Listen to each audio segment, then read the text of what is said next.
Ek is Joan Hambidge, ek is 'n afgetrede professor in die skoolvertale aan die Universiteit van Kaapstad en 'n navorser aan die universiteit. Ek het vanoggend gepraat oor groot ode en die veelstemmigheid van Afrikaans. Hoe verskillende digters deur die jare op groot ode gereageer het. Van Sheila Cousins, Johan de Lange tot Wilma Stokenstroom. Hoe hierdie gedig 'n belangrike gedig bly in die Afrikaanse letterkunde.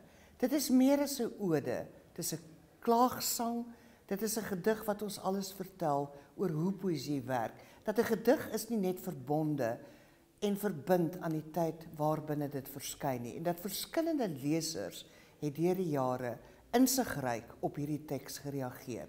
Literatore soos Elise van Vuren en natuurlik Ernst Lindenberg. En dat ons ook ons grootste literatore gesien het in hulle analises van hierdie gedig.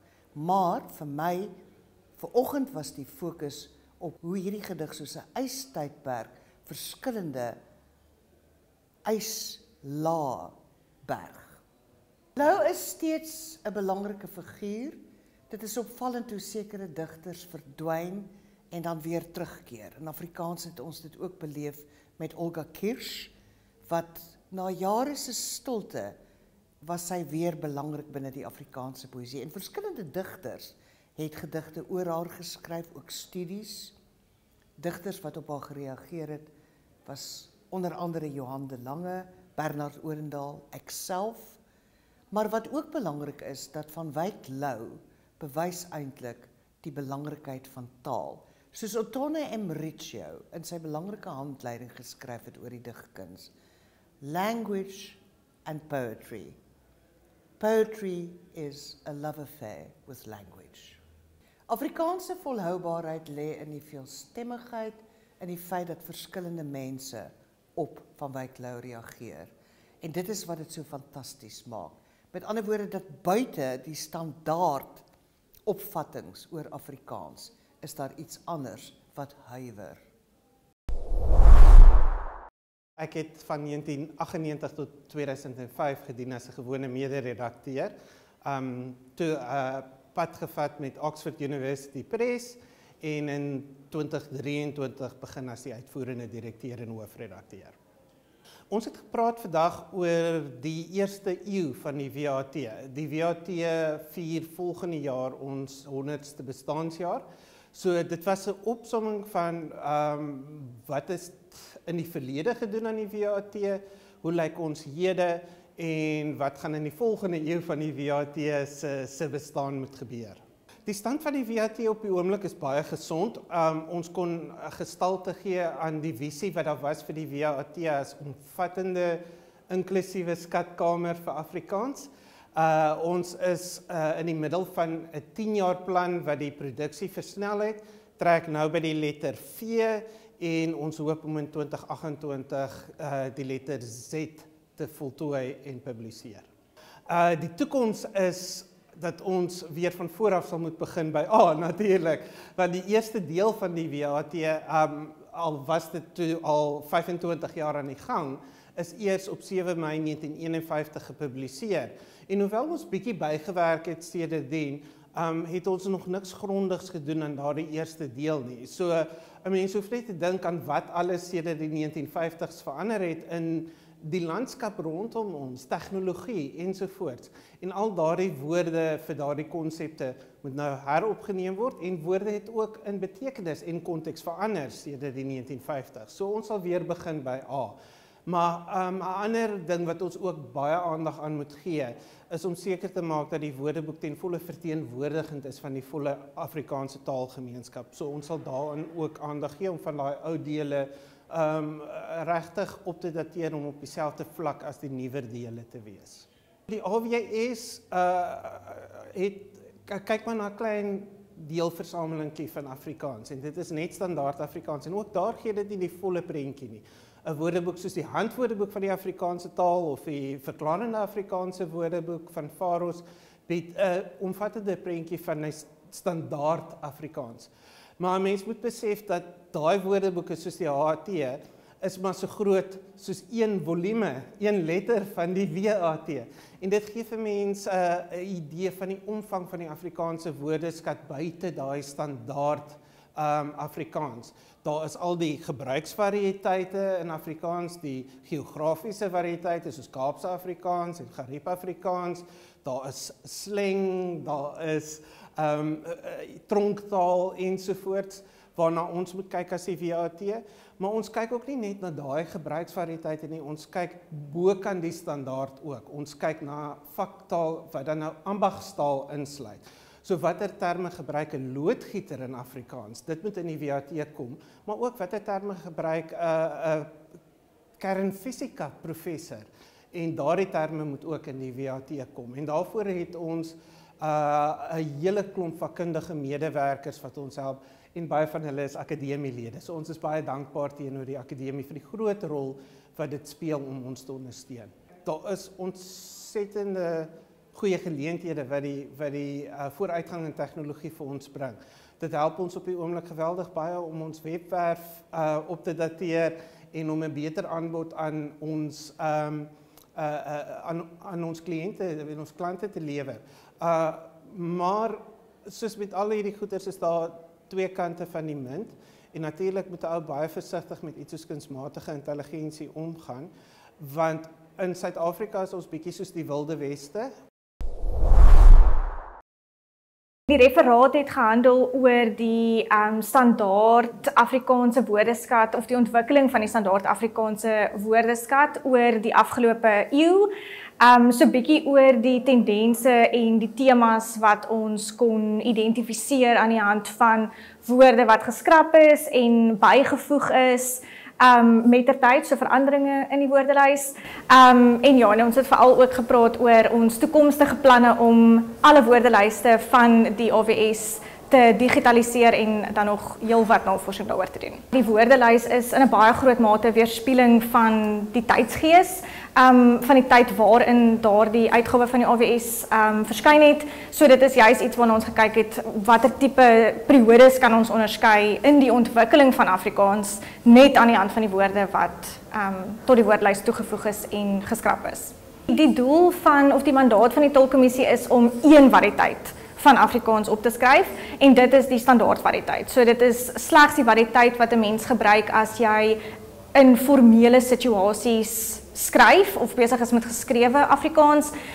Ja, waar die WAT is, hulle gaan baie meer omvangryk te werk en hulle teken absoluut Afrikaans in sy wydste omvang op, maar die Tolkommissie fokus slegs op een enkele geskrewe variëteit van Afrikaans. Dit is 'n mikrokosmos van die standaard variëteit, eintlik spesifiek tot 'n mate slegs die woorde wat potensiële spelprobleme kan oplewer, wat erkenning benodig in die standaard variëteit of wat ons as unieke benoemers in ander variëteite van Afrikaans sien. So glad nie, dit is glad nie omvattend nie, en dit moet ook nie as die Bybel van Afrikaans in sy geheel beskou word nie. Jy kan nie die AWS alleenlik as bron gebruik om dit te bepaal nie. Jy kan dit in die AWS naslaan, maar as jy dit nie daar vind nie, sou ons aanbeveling wees dat jy wel eers in die WAT byvoorbeeld gaan kyk, of in 'n ander standaard woordeboek, want die WAT is natuurlik nog nie voltooi nie, so as jy nou 'n woord soek wat met X begin, kan jy nou nog nie in die WAT gaan soek nie.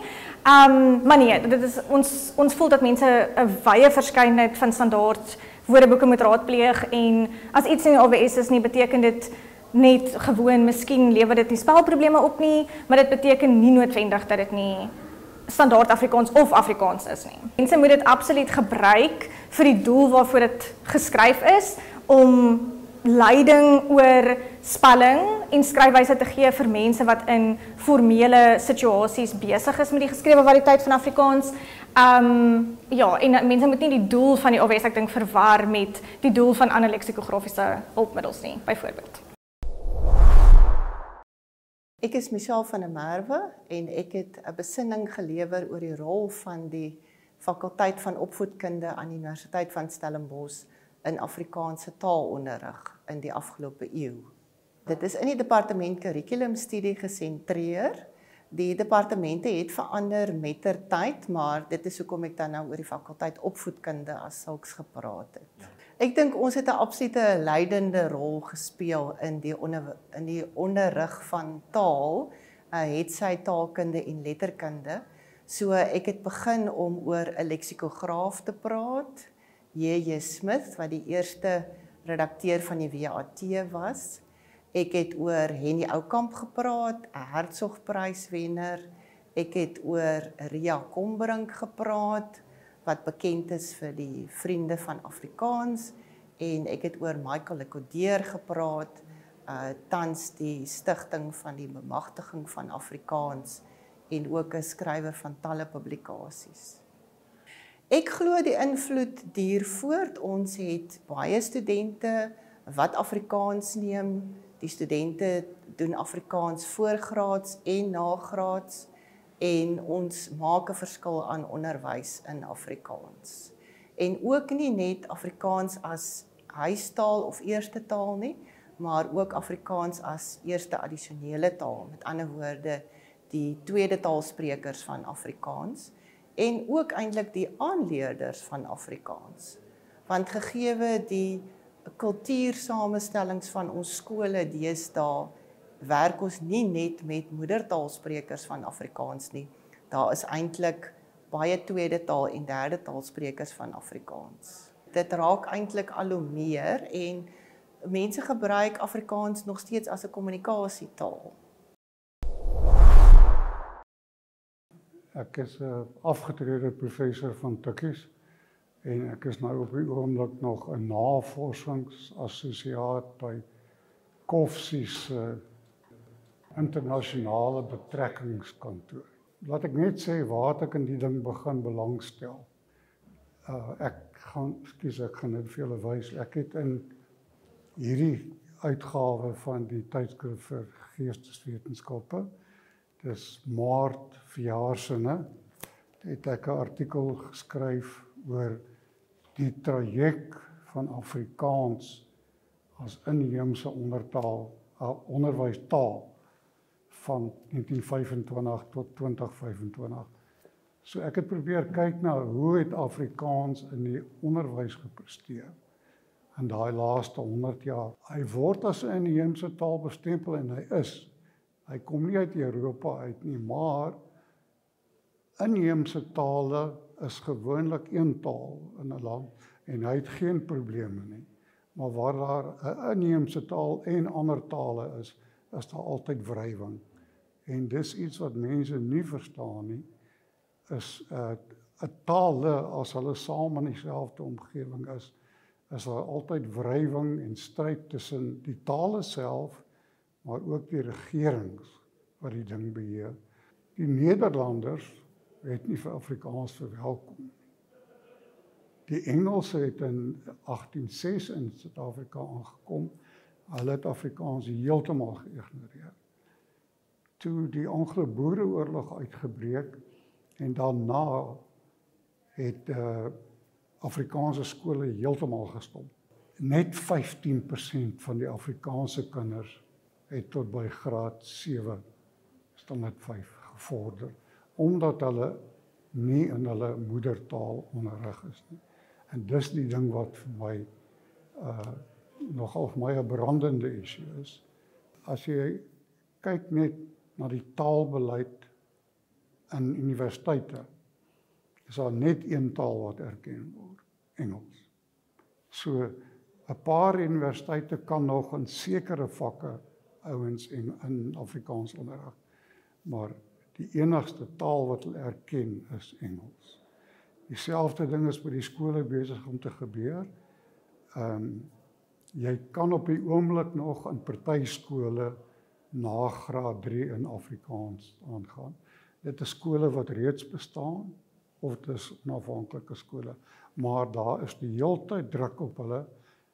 Jy is ook nou self in Gauteng, jy sal weet dat omtrent elke jaar aan die begin van die jaar is daar 'n geweldige stryd omdat hulle meer kinders wil indruk in die Afrikaanse skole.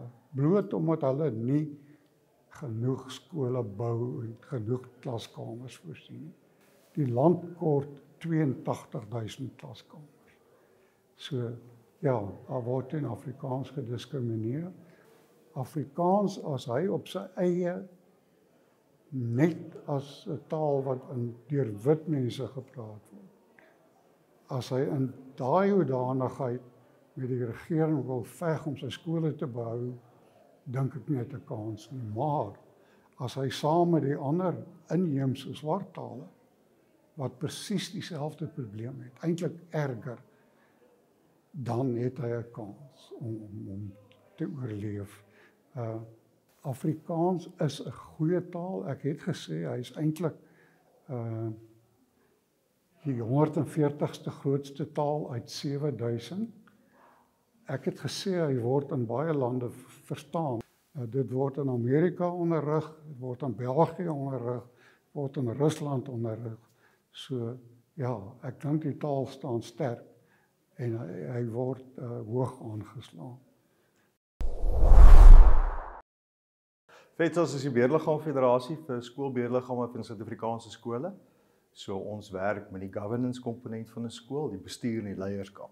So ons is 'n ledeorganisasie.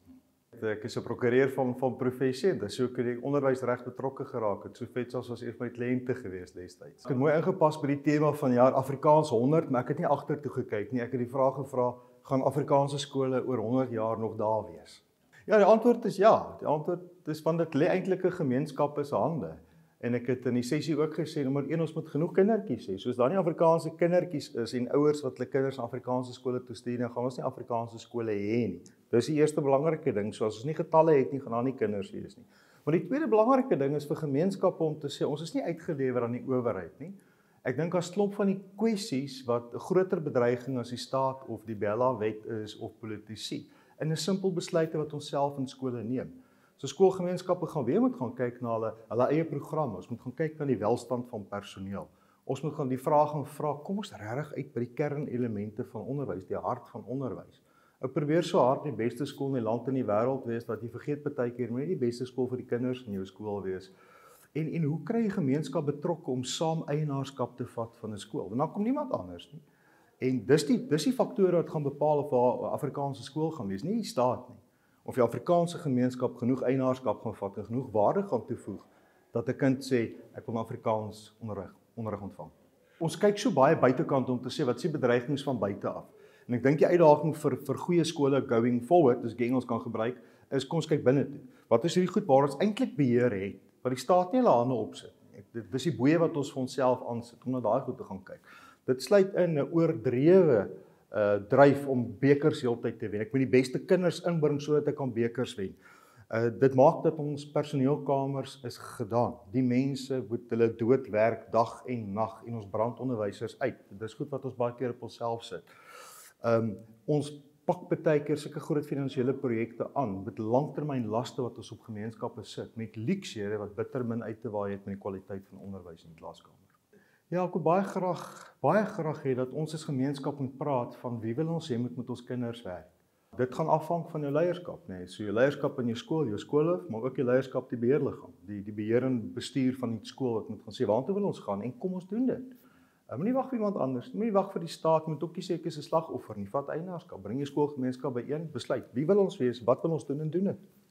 Weet ons jong onderwysers word so besig gehou met so vol program, dat hulle kry nie die kans om 'n honneurs te gaan doen in sy vakgebied en 'n meestersgraad te doen. Ek wil graag hê die Afrikaanse juffrou moet 'n M hê in Afrikaans.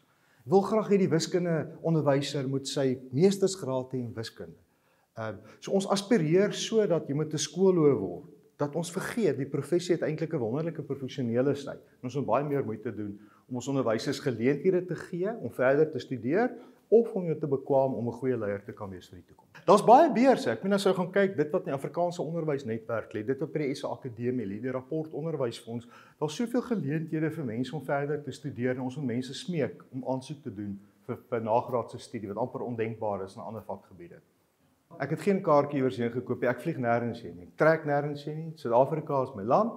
Ek het 'n matriekdogter wat volgende jaar gaan onderwys studeer en ek moedig haar aan om te sê as jy 'n groot verskil in die land wil maak, het in kinders se lewens maak. Wat 'n beter plek om betrokke te wees as 'n nie-onderwyser in skole. So ja, plan A, B, C, D vir ons land is eintlik onderwys, dit moet werk. Ek is opgewonde.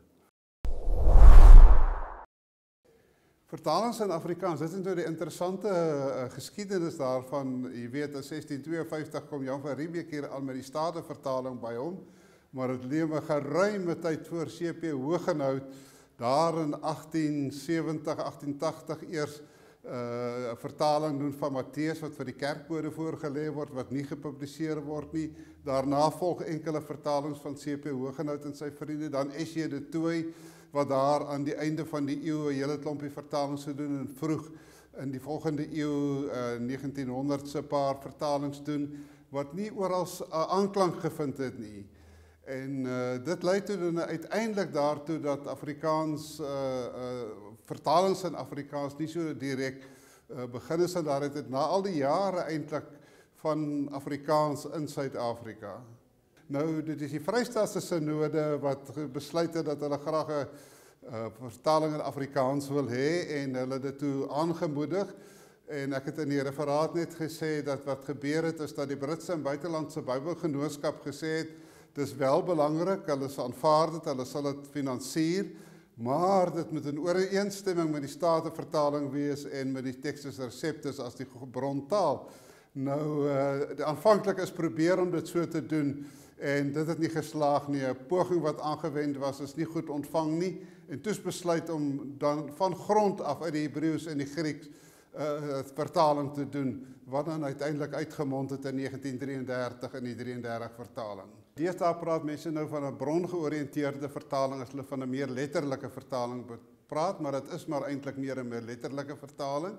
En die 33 vertaling was 'n meer letterlike vertaling. Dit is taamlik getrou gebly aan die Grieks en Hebreeus wat dit in Afrikaans oorgesit is, terwyl die dinamiese ekwivalente vertaling wat Eugene Naida beklemtoon het, is in 1983 vertaling, nie volledig nie, maar in 'n mate gebruik, waar dit meer gaan op die ontvangs van die teks, hoe dit wat mense dit sal beleef, en waar die dan minder beklemtoning lê op die metafore en die soort van ding in die oorspronklike en meer die interpretasie daarvan in die nuwe taal.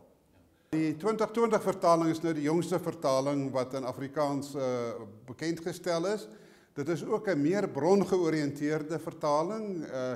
Dit is nie aangepas in die sin van dat die 33 vertaling gebruik is nie, maar dit is ook 'n bietjie meer gerig op die wyse waarop die 33 vertaling gedoen is, as op die wyse waarop die 83 vertaling gedoen is. Maar dit is 'n bietjie meer vanuit die brontaal gedoen en die beklemtoning was meer op die brontaal. Die 1933 vertaling het op die Afrikaanse gemeenskap 'n geweldige invloed gehad. En die wyse waarop dit versprei het in die land en hoe dit gelees is en hoe dit in kerke gebruik is, het 'n geweldige invloed uitgeoefen op mense en mense daarvan kennis geneem en dit het 'n werklike groot invloed uitgeoefen. Die 83 vertaling het ook 'n redelike groot, want dit is nou 'n nuwe vertaling wat baie meer toeganklik was en word nog steeds in baie kerke gebruik. Die 2020 vertaling is ook weer 'n besondere vertaling wat baie kennis van Afrikaans vir ons deurgee, maar sover my kennis strek, het dit nog nie so wyd invloed as die vorige vertalings nie. Die titel was Afrikaanse filosofie 100 jaar. So ek het nou maar rondom Afrikaans in die jaar 100, wat ons hierdie jaar vier, het ek rondom Afrikaans, filosofie wat in Afrikaans geskryf is, die afgelope 100 jaar, het ek daaroor gereflekteer. Ek wil net so 'n bietjie 'n agtergrond skets van die probleem of hoe ek die probleem benader het of die verskynsel van Afrikaanse filosofie. Ek het eers begin deur te kyk wat was in Suid-Afrika voor die institusionalisering van universiteite.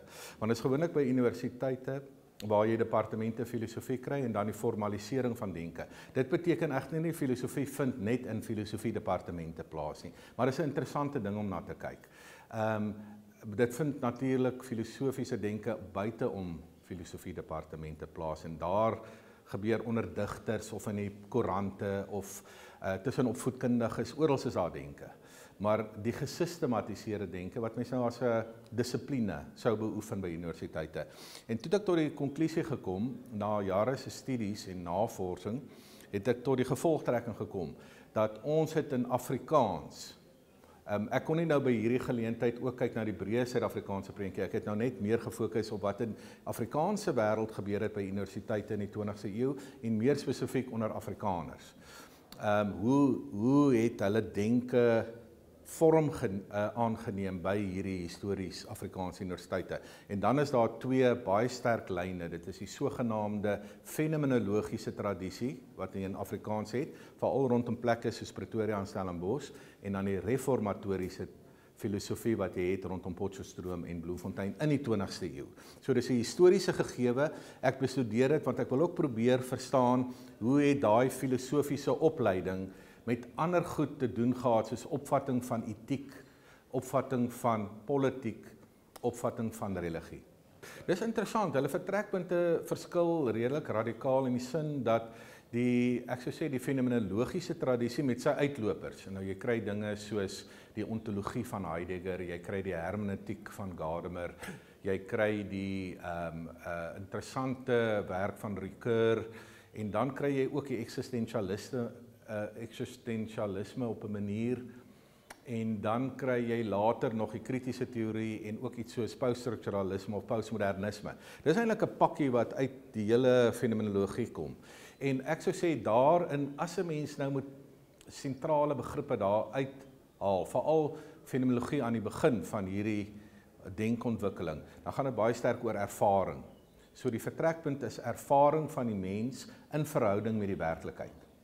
Terwyl by die reformatoriese tradisie, wat in Suid-Afrika maar nou rondom Potchefstroom en iemand so Stoker en sy studente ontstaan het, en die baie sterk invloed van Herman Dooyeweerd in Bloemfontein rondom Herman Strauss en sy seun Danie Strauss en al hulle studente en kollegas, sou ek sê is die vertrekpunt, die skepingsorde.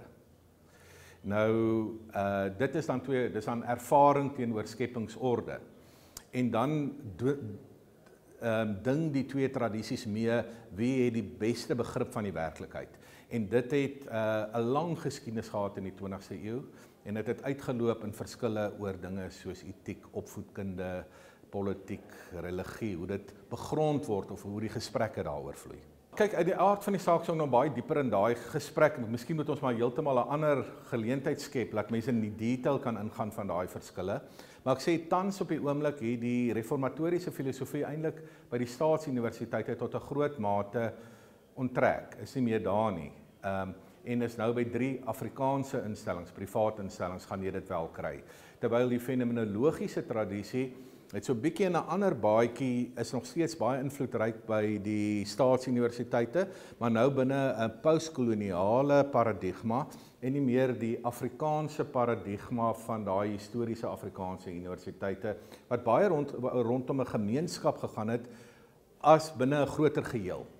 Gaan dit nou oor die werklikheid van 'n groter geheel, die postkoloniale, groter diskoerse waarbinne verskillende nuances nou moet inpas in 'n legkaart, as ek dit so kan stel. Die begrip van die postsekulêre kry ek by die Duitse denker Jürgen Habermas. Nou wat beteken dit? Dit beteken dat ons nou in 'n wêreld is anderkant sekularisme. En wat beteken dit? Charles Taylor beredeneer dit ook baie mooi, dat burgers, ongelowige sowel as gelowige burgers, het die verantwoordelikheid om mekaar met respek te behanteer binne die regstaat. So dit beteken dat nie gelowige burgers moet aanvaar dat daar gelowige burgers is en hulle diep tradisies en met hulle eerder in debat gaan, hoor hoe hulle die dinge sien en hoe daai tradisies inspel op die hede, as wat dit 'n afwysing is as tweede klas burgers of derde klas burgers wat nie behoorlik kan dink nie. So in 'n sekere sin is daar 'n groot verantwoordelikheid op alle burgers binne die openbare sfeer, dat ons postsekulêr nou nie meer in die ou debatte verval van voorheen gelowige nou sekulêr nie. Daai binêre word dan in 'n sekere sin in 'n meer kreatiewe, oop gesprek, 'n beleefde, beskaafde gesprek, robuuste debatte ook natuurlik daarbey gevoer. My referaat het gehandel oor wat ek noem die voegsame verantwoording van taal. Wat as 'n antwoord dien op die werklikheid. En wat ek met voegsaamheid bedoel is dat die wyse waarop die mens en die werklikheid in verhouding staan, is een waar mense kan praat van 'n samevoeging van 'n spesifieke tyd en sy problematiek met die groter vraagstukke en met die werklikheid. En in elke tyd gaan dit natuurlik verskil. Hoe die werklikheid en 'n spesifieke tydsgewrig se verstaan van die werklikheid met mekaar eintlik in 'n bewegende verhouding is.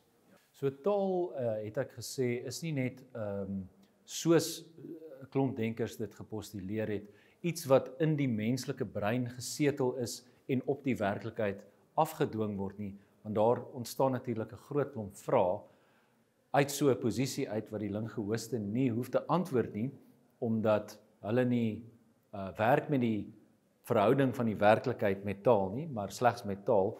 So ek het eintlik 'n idee gestel, as jy nou kom ons sê iets is logies, beteken dit daar is tog iets in die ding self wat aansluit by die logos, by taal. So ons neem eintlik aan as ons praat oor dinge om ons dat dit wat ons sê hou verband met dit wat daar is, maar dit beteken ander kant om ook dat daar iets van taligheid en ons noem dit logika wat ek noem taal, want ek dink logika is niks anders nie as taal, in die werklikheid self sit. In elke tyd is die verhouding tussen die werklikheid is self ook vloeibaar, en natuurlik die mens, dit verskil. So, in elke tyd probeer ons voeg saam, ons probeer dit wat ons dink, voeg tot dit wat aan ons op daardie tydstip, ek wil nie sê geopenbaar word nie, maar op 'n manier aan ons voorkom as waar, so ver ons dit kan bepaal. Ek het nou maar verwys na die filosoof, teoloog, digter Johann Gottfried Herder, en hy het eintlik na iets soos die Nuwe Testament verwys, waar selfs die idee van 'n brontaal so effens problematies is, aangesien die skrywer self meestal uit 'n Joodse agtergrond gekom het. So hulle was al klaar besig met vertaling in die teks wat ons sien en wat ons noem die bronteks, maar daar's al reeds vertaling en hy sê dit sê iets vir ons van die skatkis van tale en van die menslike gees, dat ons nie net die uniekheid van ons eie taal en ons eie verstaan van die werklikheid op 'n bepaalde plek en tyd, dat ons nie net daardie dinge moet koester nie, maar dat ons ook die ander tale moet koester en ook by hulle moet leer. En so vind verryking plaas tussen tale, sonder dat daar uiteindelik hierdie een taal gaan wees wat nou al die ander tale gaan elimineer. Ek doseer al sedert 1984 Afrikaans in Amerika en dis nie by een plek die hele tyd nie, daar's vele geleenthede, maar ek is soort van bekend as Mr. Afrikaans in die FSA. So ek kry heelwat geleentheid om Afrikaans te gebruik in die howe, vertalings en natuurlik klas gee. Ja, ons het nou pas die internasionale netwerk vir Afrikaans gestig in Junie vanjaar. En dis eintlik interessant nou met die 100 jaar viering van Afrikaans as amptelike taal, betree ons nou hierdie veld waar ons nou op dieselfde baan is as jy kyk na Duits met die Goethe Instituut, Frans met Alliance Française en jy het dieselfde vir Portugees, vir Spaans en vele ander tale. Betree ons nou hierdie gebied waar ons nou fokus om Afrikaans aan die wêreld te bied. En dis baie nodig dat ons 'n organisasie daarvoor stig en toe het ons nou bymekaar gekom en ons het verteenwoordiging uit Rusland, Kroasie, Pole, Duitsland, Frankryk, België, Nederland, Namibië, die Verenigde State van Amerika en Suid-Afrika. So dis 'n goeie wegspring. Die groot waarde daarvan is vir my dis oop. Dis moeilik om te sê presies wat dit die waarde vir die persoon gaan wees, maar in baie gevalle kry jy geweldig interessante dinge. Mense wat 'n vreemde taal leer, eindig gewoonlik in interessante beroepe, omdat hulle juist daai aanvoeling vir internasionale ervarings en kulture het. So hulle eindig in buitelandse sake as diplomate of in die regering en politiek is vir baie ook interessant. So jy kry mense wat opgang maak in die politiek en as hulle jou taal praat, is daar dadelik 'n aanklank en 'n baie beter begrip. So was een van my studente, Robert O'Brien, wat die sekuriteitsadviseur vir president Trump geword het in sy eerste tyd en En natuurlik sy vrou is ook van Suid-Afrika, Lou Marie, en so ons het jy kry baie interessante gevalle. Mens moet 'n ambassadeur wees vir jou taal en kultuur en dit uitdra in die buiteland. Dis waar jy begrip bou, dis waar jy bande bou. Dis waar jy mense kry wat hulle kulturele dinge na jou toe bring en jy bring jou kulturele dinge na hulle. So dit verryk almal en dit bring begrip. Ek was deel van die African Language Teachers Association en dan was ek ook president van die National Council of Less Commonly Taught Languages wat alles van Chinees, Hindi en al die kleiner Europese tale en Afrika tale insluit. En een Yoruba dosent vertel my die storie. Sy sê my student het pragtig Yoruba geleer, is toe na Nigerië en praat met hulle in Yoruba. En een van die mense van Nigerië sê, maar jy's stupid. Hoekom leer jy Yoruba? Jy mors jou tyd. En is 'n Yoruba spreker wat dit sê. Dit wys vir jou dat hulle dit nie 'n groot dink van hulle eie taal nie. En Afrikaans in sommige gevalle is daar mense wat ook sê, wie wil nou Afrikaans leer? Maar natuurlik daar's ander wat baie lief is vir hulle taal en besef wat 'n pragtige skat dit is om te deel met ander. En daar floreer ons. So dis 'n tyd om hierdie verbeelding aan te gryp en te sê ons het iets wonderliks om te offer en dit aan die wêreld te bied. Ek doen dit al sedert 84. Ek het al honderde studente gehad. Dis 'n pragtige ervaring om hulle Suid-Afrika toe te bring om te sien hoe hulle floreer in die taal en vorder. Dis vir my so 'n moeite werd droom wat ek vervul. En wat ek nog graag wil doen, dis nou net privaat, ek het nou nie my toespraak genoem nie, wat ek graag sal wil doen, is om swart Amerikaanse studente te kry, om hulle Kaap toe te bring, dat hulle onder die bruin bevolking daai egte bande kan vorm in Afrikaans. Ek dink dit sal 'n besonderse ervaring wees as ons dit kan regkry. Ek doen nou 'n soort van uitsluitlik aanlyn klasse, maar dis alles in tyds. Soos hierdie webvergaderingssituasie, dit werk baie goed. Dit maak dit eintlik baie maklik. En een ding wat ek genoem het in die vergadering ook wat ons nou doen is, ek werk nou met universiteite om te kyk of ons 'n konsortium kan stig, dat al daai universiteite Afrikaans op hulle boeke sit as 'n taal, en hulle gee nie om of hulle 1 of 10 studente het wat Afrikaans neem nie, van almal kom na my toe, van al daai universiteite, dus hoef hulle geen finansiële begroting, gaan nie begrotingsprobleme hê nie, ons moet hierdie onderwyser betaal, maar hy het net 2 studente. Dit is nie haalbaar nie. Nou gee hulle nie om nie, van hulle betaal net vir daai 2 studente. En dus kan jy daai finansiële probleme uit die weg ruim en jy kan dan letterlik hierdie kleiner tale by alle universiteite aanbied. Maar ons doen nou daai baanbrekerswerk en hopelik gaan ons daarmee slaag. Die titel van die referaat in redelik reguit terme is Afrikaans is nie meer 'n amptelike taal nie. Kyk, wanneer mense bepaal of iets deel van die grondwet is al dan nie, dan is die normale proses wat jy sal volg doeteenvoudig om die grondwet te raadpleeg, te sien wat die tersaaklike bepaling inderdaad bepaal, hoe dit lui, en dan op grond daarvan 'n definitiewe stelling te maak met betrekking tot wat die inhoud van die grondwet is. Nou, as jy na die artikel 6 van die grondwet kyk, dan wil dit lyk volgens alle aanduidings asof Afrikaans saam met 'n aantal ander tale, saam met 11 ander tale, inderdaad 'n amptelike taal is. Maar as mens kyk na die praktyk, soos wat dit die afgelope jare, afgelope dekades voltrek het, sedert die huidige grondwet in 1997 in werking getree het, dan sien jy dat Afrikaans is dramaties afgeskaal in vergelyking met wat die posisie voor dit was. Gedurende die tydperk van die interim grondwet, die tussentydse grondwet wat in 1994 in werking getree het, was daar 'n beginsel van geen inkorting. So die vorige amptelike tale Engels en Afrikaans mag nie ingekort geword het nie. Daai bepaling het in 1996 verdwyn. Wat prakties gesproke toe gebeur het, is dat Afrikaans op alle tersaaklike terreine van amptelike taal, of dit nou is wetgewing, die aanneming en die publikasie van wetgewing, die regspleging, die gebruik van Afrikaans in die howe, en of dit nou is Afrikaans in die staatsdiens, in die polisie, in die onderwys en alle ander tersaaklike gebiede, is Afrikaans vir alle praktiese doeleindes eintlik uit die staat verwyder, in so 'n mate dat etlike politieke kommentators reeds so lank terug as 15, 16, 17 jaar verklaar het, ek dink hier aan Albert Venter en aan R.W. Johnson gesê het, maar Afrikaans is nie meer 'n staatstaal nie. Dit is wat politieke kommentators heeltemal tereg sê.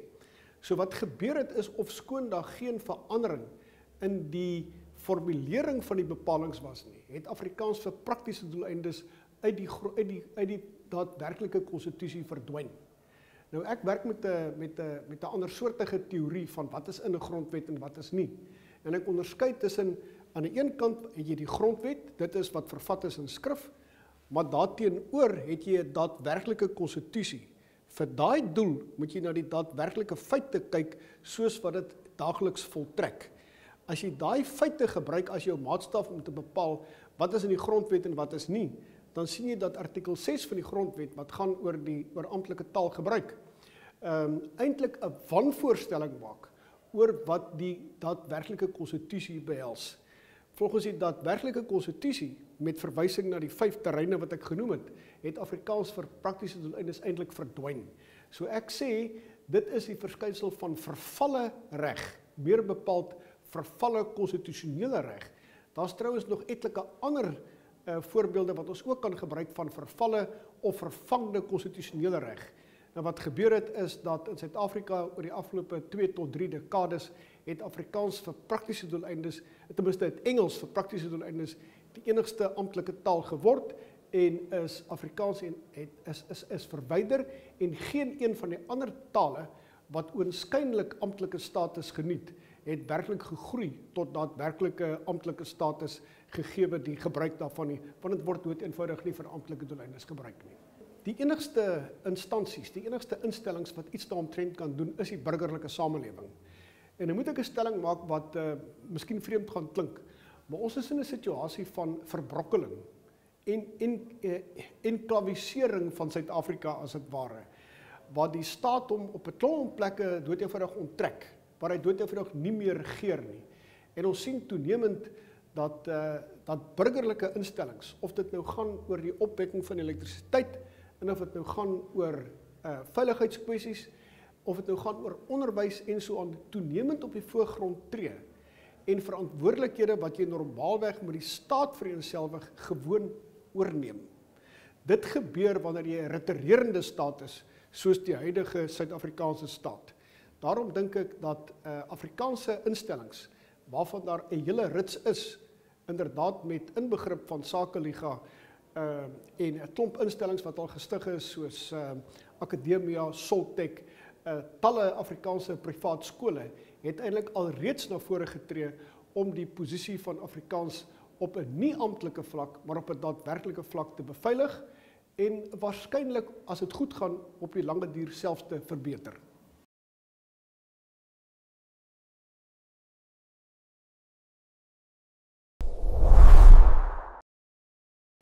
Ja, ek het bietjie gekyk na die lewe van Eugène Marais en dan natuurlik ook hoe hy die natuurwetenskappe gevestig het en ook verbeeld het in die Afrikaanse taalruimte.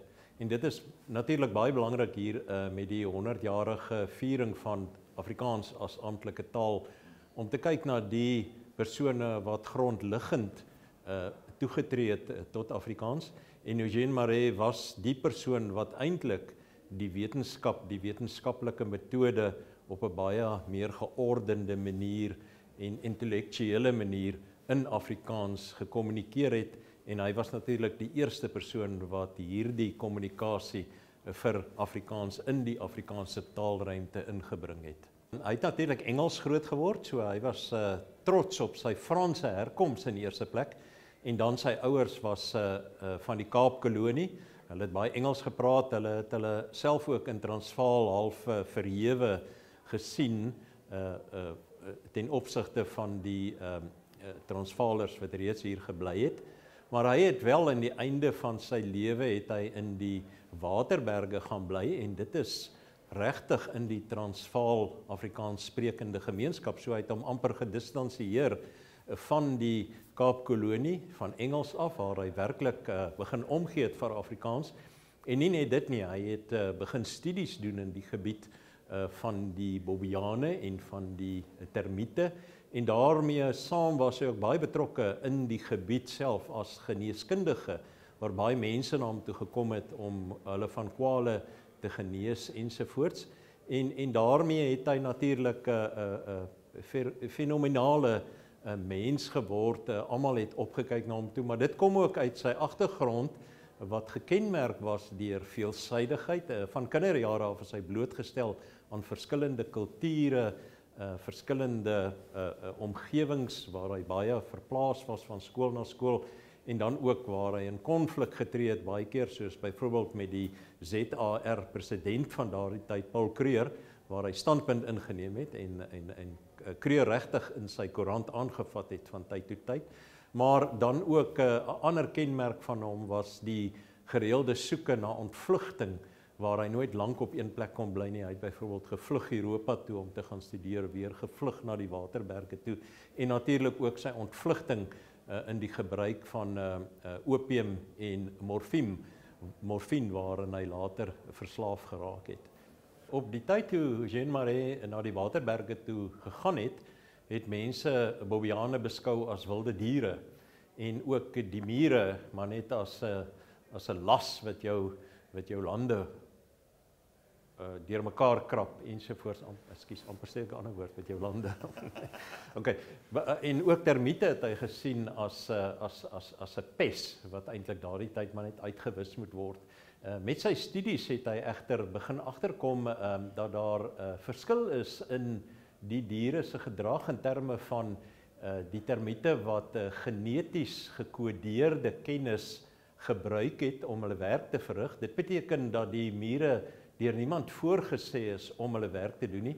Dieselfde met die vink byvoorbeeld. Dit is 'n geneties gekodeerde kennis wat die vink as voël gebruik om sy nes so wonderlik te maak. Dit was die een eienskap wat hy in ag geneem het, en dan die ander eienskap was ook die aangeleerde kennis. Nou, die groot verskil tussen die termiet en die bobiaan was dat die termiet het opgetree uit instink, uit geneties gekodeerde kennis, terwyl die bobiaan eintlik nie sulke kennis gehad het nie. 'n Bobiaan as jy hom in aanhouding hou en jy laat hom vry, dan vrek hy van die honger. 'n Vink in aanhouding sal uitgaan en 'n nes bou. Dis 'n groot verskil. En hy het toe ook op die ou einde gepostuleer dat die bobiaan eintlik baie kwesbaar is en dus vergelyk kan word met die mens, baie nader aan die mens is as die diere wat bloot uit instink optree, en daarmee het hy toe die voorstel gemaak dat die bobiaan selfs 'n bewussyn kon gehad het. En dit was baanbrekerswerk in daardie tyd waar mense geglo het dat hierdie maar net wilde diere was waarna niemand eintlik opgekyk het nie. Verstommend hoe goed hy met woorde gespeel het uit die natuur uit om die natuur te beskryf en ook om sy baie bekende loopbaan as digter te vestig in die Afrikaans sprekende gemeenskap. Ek het juis afgesluit met 'n gedeelte uit die gedig Mabelel. Mabelel het vir hom eintlik baie na aan die hart gelê. Dit was 'n jong swart vrou wat deur 'n krokodil gevang is in 'n poel in die Limpopo provinsie, en die verhaal is aan hom gekommunikeer deur boere in die omgewing, en dit het hom lank bygebly. Dit het hom baie gepla, hierdie tussenspel tussen die natuur en die mens, en hy het toe op die ou einde 'n gedig geskryf om dit uit te beeld waar hy woorde gebruik het om die wonderlike natuurverskynsels wat ons ondervind te beskryf. In my geval was dit nou wel die beskrywing van droogte en die beskrywing van 'n vloed wat om die poel Rakwena voorgekom het waar Mabelel gevang is deur die krokodil Halele. Dit is juis my betoog dat die konvensie ons dwing na neutraliteit. En my bekommernis is juis met AI, dat ons ons stem gaan verloor. Daar is wetenskaplikes wat as jy vir my een sin gee, weet ek wie dit geskryf het, selfs binne die rigiede konvensie van die wetenskap. Nee, 'n eie stem. Dit bring my terug na die veldwerk met Afrikaanse oorvloedige rykdom en eie soortige terme, wat ons maklik met met wil kan inskryf binne die konvensie en dan die droë wetenskap laat sing. Ongeag wat die eindtaal waar dit gepubliseer word, want die bron van ons wetenskap is oorvloedig ryk aan eie soortige woorde. Met ander woorde, ons kan die konvensie buig deur 'n voorbeeld. Ons skryf oor malgasse, nee, wat ook al. En dan kan ons hondees aanhaal uit 1680 met Malga de Veludo, moue van fluweel. Here, ek wil huil as ek dit hoor, want dit is so mooi. En dit behoort behoue te bly binne die rigiede konvensie. Ek meen, ek kan nie 'n Kamiesberg woord so sluifie in die wetenskap inskryf nie. 'n Sluifie is 'n klein vingerkondoompie gemaak van duikervel as jou vinger seer gekry het, maar die toukie moet van steenbokvel wees. Jy kan dit natuurlik nou nie in die wetenskap. Maar tog, agter ons gebruikstaal lê 'n ontsaglike rykdom wat verlore gaan as ons dit nie vasvang nie, wat die WAT doen, uiteraard, want ek gee gereeld aan nuwe woorde. En tog aan die einde bepaal die lemma wat ons gaan gebruik. Maar ons kan met wil, kan ons die Afrikaanse wetenskaptaal mateloos verryk. Die konvensie dwing jou na uniforme skryfstyl, byna 'n lingua franca. Jy weet, dit geld oral en is neutraal en droog. Skryf die ding weer ryk. Skryf die ding ryk. En dan moet jy beklei met redakteurs en sê, ek dring aan, jy weet, nie om 'n folkloristiese vertelling te maak binne die suiwer wetenskap nie, maar om dit te verryk met ons ontsaglike erfenis aan name en woorde. Ek het 2,5 jaar gelede het ek noem dit 'n toevallige eredoktorsgraad bekom. Maar natuurlik, jy weet, ek is die man van groen en jy weet, terwyl jy 'n nar of 'n sirkusrop het met die performance aangaan, en die vorige aand het ek toe gepraat met die pryswenners van die natuurwetenskappe. En 2,5 jaar gelede het ek 'n KI toespraak gegenereer in Afrikaans en dit begin lees, né? Vir omtrent 10 minute en toe al hoe meer pers begin praat en gesê, glo julle aan die drek wat ek praat, want dis nie ek nie, né? En my betoog was vir die behoud van eie stem binne konvensie. Dit is moeilik. Ek kan 'n handvol wetenskaplikes noem wat dit reg kry. Stephen Jay Gould byvoorbeeld, né? Liewe Here, jy weet sy en Carl Sagan wat as voorbeeld gebruik. Selfs binne die absolute streng wetenskap kon jy hoor dis Carl wat praat, né? Die infleksie. Ek het op 74 verlede jaar ophou klas gee. Jy weet daar kom 'n tyd. Ek raak nou werklik 'n soort van 'n kuriositeit op die kampus. Jy weet hierdie fossiel wat nog klas gee. En die eerste essay van 32 studente. Ek het dit ontvang en die dekaan gebel en gesê ek weier om dit te merk. En toe kon hulle nie toets nie, en toe het hulle weer een of ander prop ingekry wat kon, en toe het hulle gedwing, ek gesê, julle gaan of almal 50% kry, of julle gaan oorskryf. En toe hoor ek die stemme. Nee? Ek moes hulle dwing. Hulle het dit eenvoudig neergesit as 'n gegewe. Nee? En gedink ek gaan daarvoor val. Ek lees 'n PhD tesis in 3 uur, jy weet, Here, het is al 45 jaar se lees. My oog is nie onfeilbaar nie, maar my oog is sterk. Jy kan eenvoudig kyk na die gebruik, net die gebruikfrekwensie van KI. Kyk die afgelope 2 maande, wêreldwyd, dit piek op, sê nou maar 1,9 miljoen versoeke per minuut, en dan val dit na niks, skielik. Hoekom? Europese skoolvakansie. Die kinders is by die see, nee? Jy kan dit meet aan die grafieke hoe hulle dit gebruik. En jy weet wat ons gaan doen, weet ek werklik nie. Ek weet nie, want ek het eintlik nie 'n antwoord nie. My pa was in 1942 in Tobruk en het gekla die res van sy lewe oor die rigiede Afrikaanse naamgewing aan onderdele van masjiengewere. Die loper van die koelsluit knip, jy weet wat eintlik die barrel bearing was. Hulle het vir jare gesukkel om te onthou wat die regte Afrikaans was. Dis nie net nie, dit kom van ver af. Dit kom van ver af. In 1942, nee. Ek het probleme met die minoriteit, die klein aandrang op streekstale. Laat ek nie verder uitwy nie. Ek vind die goed onleesbaar. Ek verstaan dit bloot nie, né? Miskien is my oog net te oud. Maar tog, erns tussen standaard Afrikaans en radio Afrikaans in die wetenskap is daar 'n pad. Ek het vandag gepraat oor ikoniese hartchirurge in Suid-Afrika se geskiedenis. Suid-Afrika is bekend as 'n wêreldleier op die gebied van hartoortplantings en dis natuurlik hoofsaaklik te danke aan die deurbraak op 3 Desember 1967 toe Christiaan Barnard die wêreld verras het en oornag 'n media-sensasie veroorsaak het toe hy die eerste menslike hart oorgeplant het.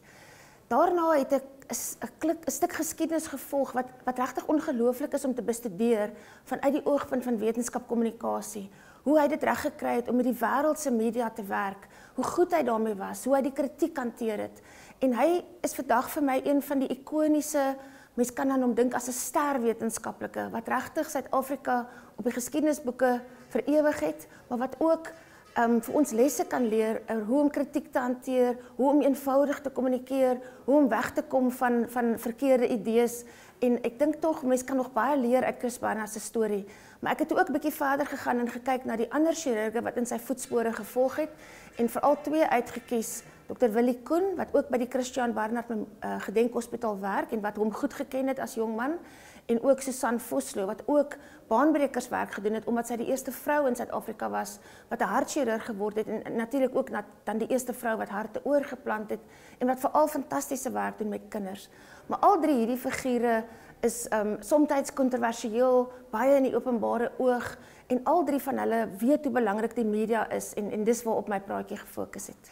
Ek dink, soos seker maar in ander lande ook, het ons 'n paar natuurlike storievertellers, mense wat net van nature weet hoe om dit te doen, wat verstaan hoe die media werk, wat verstaan hoe belangrik dit is, en hulle vind aanklank by die publiek en hulle is baie invloedryk, omdat mense van hulle hou en graag na hulle luister. Maar ongelukkig is dit 'n klein handjievol wetenskaplikes. Ons vind vandag in my veld dat die meeste wetenskaplikes wil graag met die publiek kommunikeer, hulle weet dit is belangrik, maar hulle het regtig hulp nodig.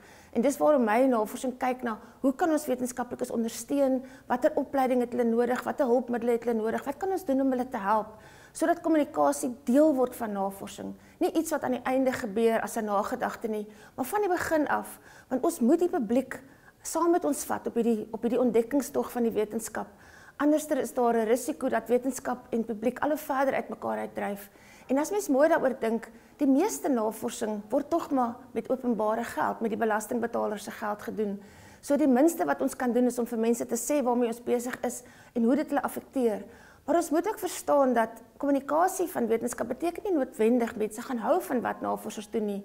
Hulle kan dalk besware hê, hulle kan dalk met teenkanting ondervind en daarom is dit ook belangrik om wetenskaplikes op te lei, om te dink oor die risiko's, om daarop voorberei te wees, om te beplan hoe om dit te hanteer, want dis alles deel van daai pakket van sigbaar word in die samelewing. Dis so jammer dat daar wonderlike navorsingswerk uiteindelik so baie daarvan net in 'n wetenskaplike joernaal gepubliseer word en nie verder gaan nie.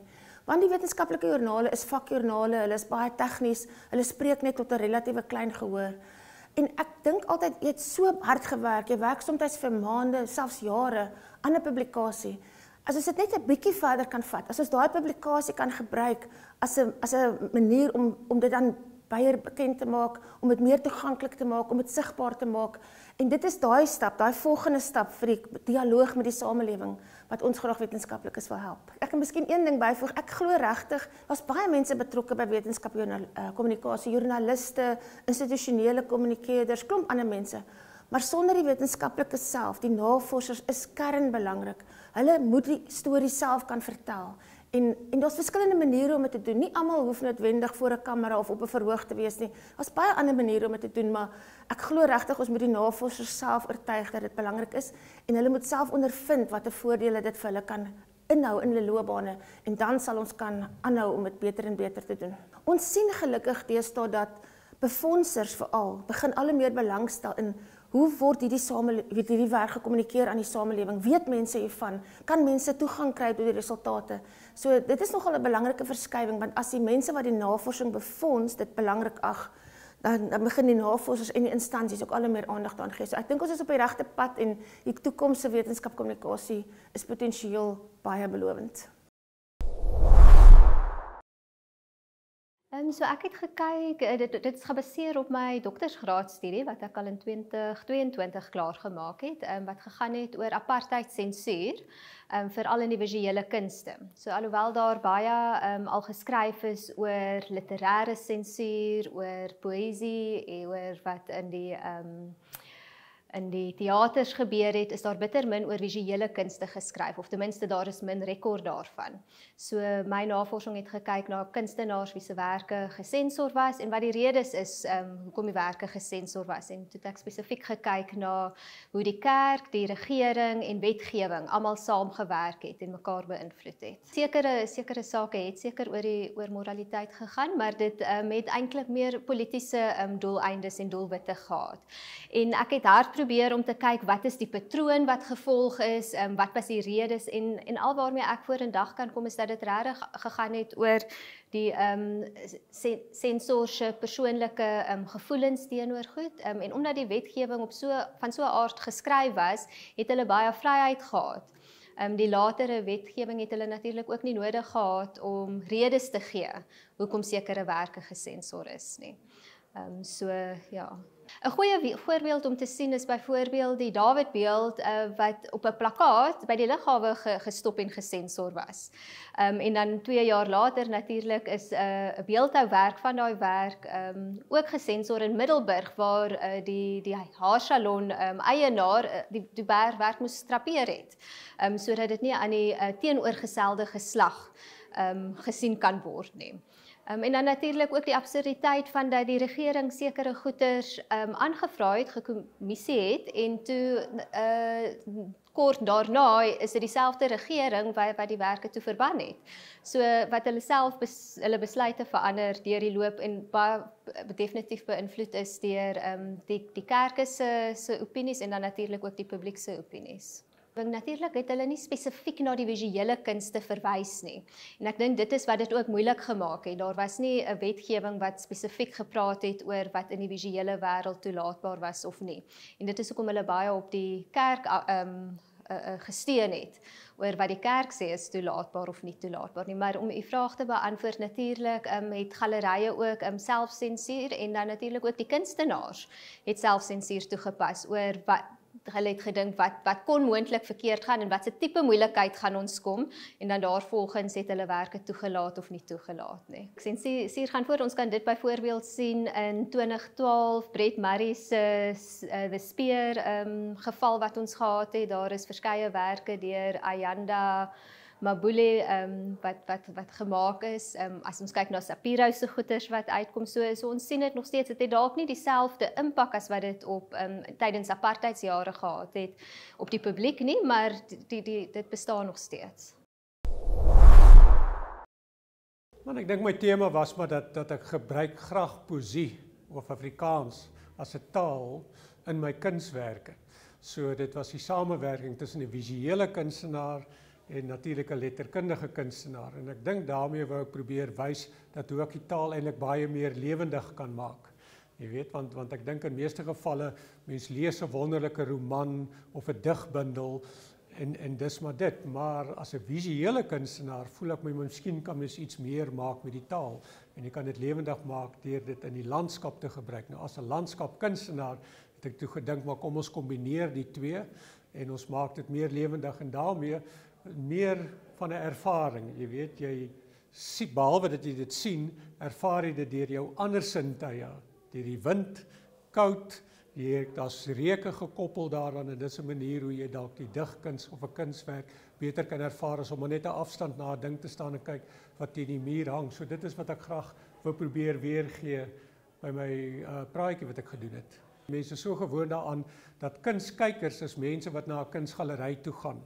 En hulle is gewoonlik 'n opgevoede in 'n mate kyker. So jy verwag dat hulle sekere goeters reeds vooraf begryp en sal geniet en so, maar sodra jy in 'n publieke area inbeweeg, dan het jy natuurlik met die nie opgevoede kunskyker te doen. En ek dink daarso moet jy harder dink en harder werk om die persoon se aandag te behou. En ek dink wanneer jy 'n gedig vir 'n persoon kan gee om dit op 'n ander manier te lees as om 'n digbundel vir hom in die hand te gee, dan dink hy, o, jy weet, ek het 'n paar boeke by die huis, ek wil nie nou nog 'n boek hê nie. Maar wanneer jy vir hom 'n gedig gee om te lees wat op 'n doek gedruk is, wat in die Karoo in die wind waai, en hy lees van hierdie is miskien die laaste aarde wat ons het, hierdie is miskien die laaste ervaring wat jy het van hoe mooi is die Karoo, dan los dit ander indrukke by 'n kyker, en ek dink dit is daai punt wat ek wil probeer tuisbring by die kyker. As ou in die natuur werk, dan besef jy is eintlik maar deel van die siklusse van die natuur, jy weet, niks is permanent nie. En jy moet nie probeer om jou eie ego op die natuur af te druk nie. Probeer eerder saam met die natuur werk om 'n boodskap oor te bring. So daarom maak mense kunswerk wat miskien net vir 'n oomblik of vir 'n langer as 'n oomblik kan bestaan, maar dit gaan eerder oor die ervaring van wanneer jy daai oomblik, wanneer jy daai kunswerk ervaar. Jy weet, kom ons sê maar jy hoor 'n wonderlike akkoord op 'n klavier wat speel en daai deentjie hang in jou kop.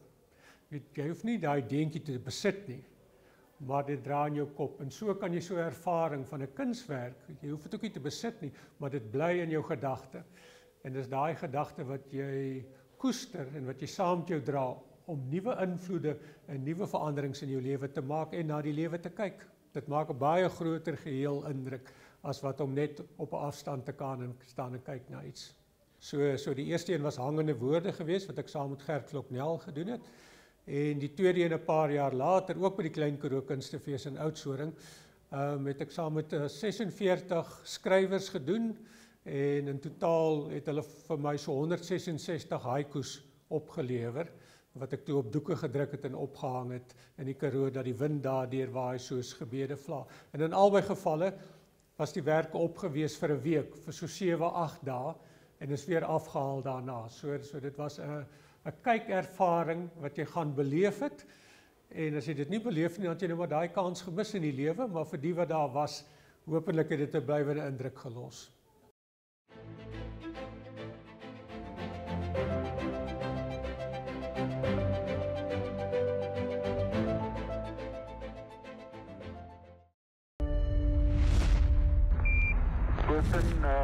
Tranquility Base here, the Eagle has landed.